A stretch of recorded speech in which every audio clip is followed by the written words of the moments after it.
say dạ dờ, men đời đắng chát ta tơ.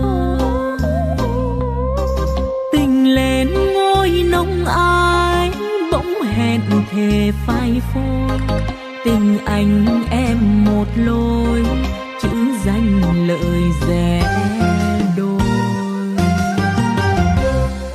Ta hát câu ca này trải lòng để mà vơi. Ta viết lên bao lời, thói đời là thế người ơi.